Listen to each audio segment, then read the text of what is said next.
This is the story of a medical mystery that spans the globe. The story of parents who refused to give up until they had answers for their daughter, and the researchers who could be on the verge of a discovery that could change the world as we know it.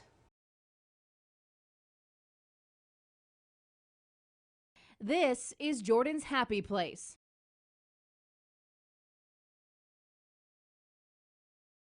On horseback is where she feels empowered, where she feels free. The animals know. They know that Jordan is different. They sense it, and as a result, they behave differently too. The fact that Jordan doesn't speak at times, it can be lovely because she is a very soulful person, and she has to be soulful to communicate. 11-year-old Jordan Lang has been through a lot in her short life. For the first 9 months, she was just this wonderful little girl. Around age 3, doctors confirmed what Jordan's parents, Joe and Cynthia, suspected.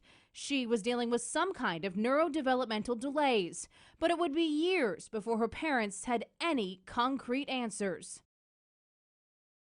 Today, researchers believe Jordan's journey that began right here in Sacramento may soon change the world. It kind of makes you feel like, yes, this is our purpose. I'm elated knowing that this is going to touch and help so many other children. It gives me goosebumps, even as I sit across from you. Dr. Shalesha Saikar is a pediatric neurologist in Sacramento and Jordan's doctor. He sees patients with various kinds of problems related to the developing brain. There are 3 questions which parents are asking me. Doc, what is wrong with my child? Why did it happen? And what can you do about it? But in Jordan's case, those answers were hard to come by. At age 9 and still with no diagnosis, Dr. Saikar suggested what amounted to a last resort, mapping Jordan's genome, or whole exome sequencing as it's known. Just like road maps, whole exome sequencing shows a set of landmarks that make up who a person is and what they're made of. In today's high-tech medical world, it's increasingly used to provide a window into why a particular ailment exists in a person. Jordan's results hinted at a breakthrough. It's costly, but it's very, very important. What it did is it set off this whole amazing journey that we're on right now. The results revealed Jordan has an undiscovered variation in the gene known as PPP2R5D, an answer, but not a solution. At Maryland-based genetic testing company GeneDx, genetic counselor Megan Cho and her team began to connect the dots. My initial thought was that this has got to be real.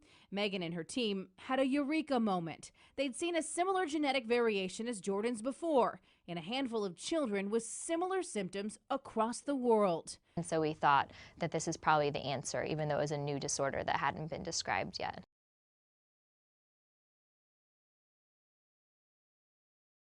To figure out what was happening, they turned to Dr. Wendy Chung, a world-renowned medical detective at the University of Columbia Medical Center in New York.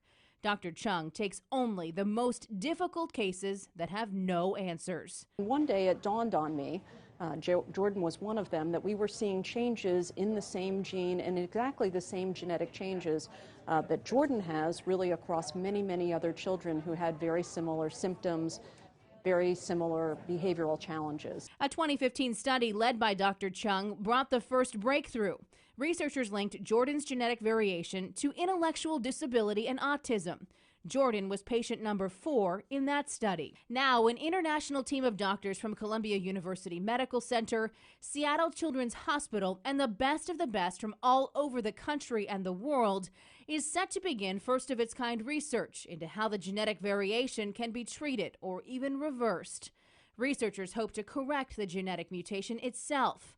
It sounds like science fiction, but once the final results are in, we can study and ultimately test different, whether they be medications, whether they be different therapies. Okay. Back in Sacramento, Joe and Cynthia pledged to do anything they could to help move the study forward. Well, okay, we're parents. Put us in, coach. But they were stunned to learn the far-reaching impacts the research may have.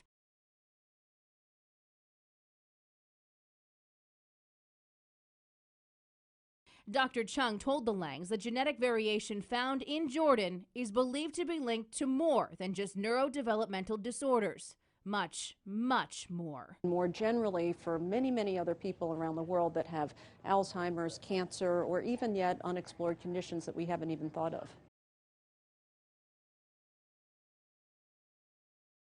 Autism, Alzheimer's, cancer. All told, close to 100 million people affected worldwide.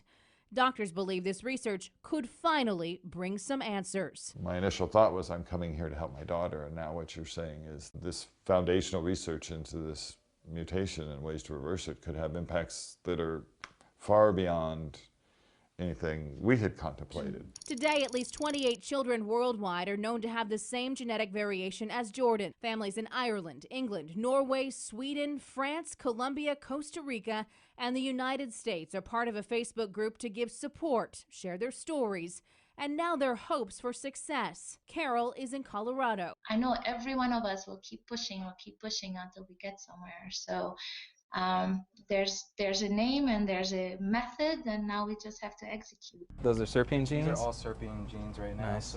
Dr. Kyle Fink works at the UC Davis Institute for Regenerative Cures. There, he and his team work on technology and therapy to fight rare genetically linked pediatric disorders and other ailments of the brain. He is not associated with the upcoming study, but says it holds great potential. Looking through some of the planned studies that they're trying to do, while very ambitious, I think this is one of the major ways in which we can try to tackle rare neurological diseases. So the team and the projects I think that they're proposing to do hold a lot of potential, but really it has to, it'll come to bear with the science, and if the science actually can move it forward.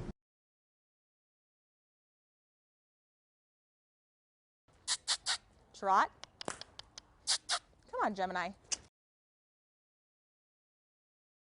There is a long road ahead in Jordan's journey, but for Jordan, her parents, and countless families around the world, a cure seems closer than ever. It's kind of simple as a parent. I want that one day when Jordan can look at us and say, you know what, Mom and Dad, for 12 or 15 years, I've been trying to tell you what I want and I need, and now I can. And guess what? You got it wrong.